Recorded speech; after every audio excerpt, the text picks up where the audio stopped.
Les 6 et 9 août 1945, deux dates à jamais gravées dans la mémoire des Japonais. Cette année-là, leur pays est vaincu, ruiné, dévasté par les bombardements.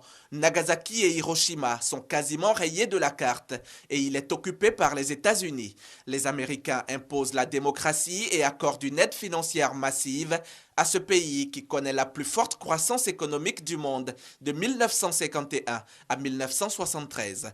En 2010, même si l'économie japonaise connaît la crise, le pays reste le deuxième plus riche du monde. Le résultat auquel le Japon est parvenu après la Deuxième Guerre mondiale est la suite logique d'un certain nombre de décisions, d'un certain nombre d'innovations qui ont donné des fruits quelques années plus tard. Un pays à peine plus grand que la Côte d'Ivoire, 370 000 km² environ, sans ressources minières et victime d'un bombardement nucléaire, se retrouve aujourd'hui au troisième rang de puissance économique du monde. Et lorsque la guerre de Corée intervient de 1951 à 1953, le Japon change de position au niveau stratégique. Il devient donc un des alliés sûrs du monde occidental dans sa lutte contre le communisme.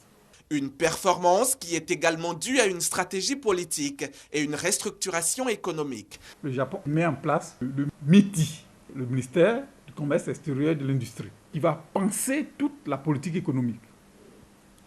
Deuxième pilier de l'économie japonaise, ce qu'on appelle les Keidaren, l'ensemble du patronat qui appuie le ministère dans la recherche de solutions pour booster l'économie et un conglomérat de grandes industries.